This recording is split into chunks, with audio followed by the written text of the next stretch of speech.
அந்த சம்பந்தப்பட்ட நபர் மீது அப்படி ஒரு குற்றச்சாட்டை எழுந்ததுமே எங்களுடைய தலைவர் அவர்கள் உடனடியாக அவரை கைது செய்து அவருடைய கட்சியிலிருந்தே உடனடியாக நீக்கிவிட்டோம். ஆனால் இவங்களுடைய ஆட்சியில் என்ன லட்சணத்தில் நடந்துகிட்டு இருக்கு என்பதை இன்னைக்கு மக்கள் பார்த்துக்கிட்டு இருக்கிறாங்க. இன்றைக்கு ஒரு அமைச்சரே ஐபிஎல் மேட்ச்ல பவுடர், இன்னைக்கு அமைச்சரை ஐபிஎல் உட்காருங்க முடிக்கட்டும். உட்காருங்க. அவங்க குற்றச்சாட்டு வச்சா நான் குற்றச்சாட்டு வைப்பேன். எதுக்கு ஒன்னே ஒன்று சொல்றேன். உங்களுக்கு பேசுவதற்கு நான் அனுமதி அளிக்கிறேன். நியாயமான கருத்து, எதிர்கருத்து இருந்தால் சொல்ல அனுமதி அளிக்கிறேன். ஆனால் உங்கள் கட்சியை சார்ந்தவர்களே நீங்கள் பேசி நான் உட்கார அமைச்சர் இருங்க. அமைச்சரை நான் உட்கார சொல்லிவிட்டேன். நான் திரும்ப ஒன்று சொல்லுகிறேன்.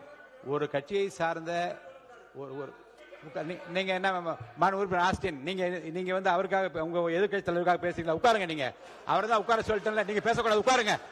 ஆஸ்டின் சார் உட்காருங்க. நீங்க மாநில உறுப்பினர் ஆஸ்டின், உங்களுடைய கட்சியினுடைய தலைவர், நீங்கள் எல்லாம் மதிக்க வேண்டிய, நான் மதிக்க வேண்டிய எதிர்கட்சி தலைவர், அவருக்கு நான் வாய்ப்பு கொடுத்திருக்கிறேன். மாண்புமிகு சட்டத்துறை அமைச்சர் எழுந்த உடனே உட்காருங்கள், பதில் சொல்வார் என்று சொல்லுகிற போது நீங்க எல்லாரும் எழுந்தீங்கள் என்றால் அப்ப உங்க தலைவருக்கு என்ன மதிப்பு இருக்கிறது? மாண்புமிகு எதிர்கட்சி தலைவர், நீங்க பேசுங்க.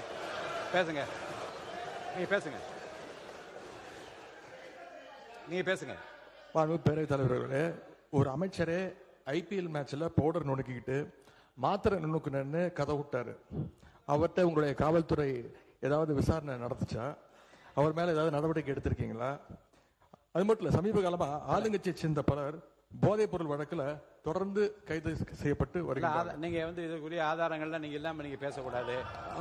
அமைச்சர் அவர்கள் பேசுறதுக்கு ஏதாவது ஆதாரம் கேட்டிருக்கீங்களா? அமைச்சர் அவர்கள் பேசுறதுக்கு ஏதாவது ஆதாரம் இருக்கா? நாங்க உடனடியாக கைது செய்யப்பட்டிருக்கோம், ஒரு கட்சியிலிருந்து நீக்கி இருக்கிறோம். உங்களுடைய அமைச்சர் ஐபிஎல் மேட்ச்ல பவுடர் நுணுக்கிட்டு இருந்ததை இன்றைக்கு உலகமே பார்த்துச்சு. பல்வேறு விமர்சனங்கள் வந்துச்சு. குழந்தைக்கு மாத்திரை கொடுத்தேன்னு கதை விட்டாரு. அதற்காக ஏதாவது விசாரணை நடத்திருக்கீங்களா? புகார் எடுத்திருக்கீங்களா? நடவடிக்கை எடுத்திருக்கீங்களா? கேட்க விரும்புகிறேன். மாண்பு முன்னவர், அவை முன்னவர்.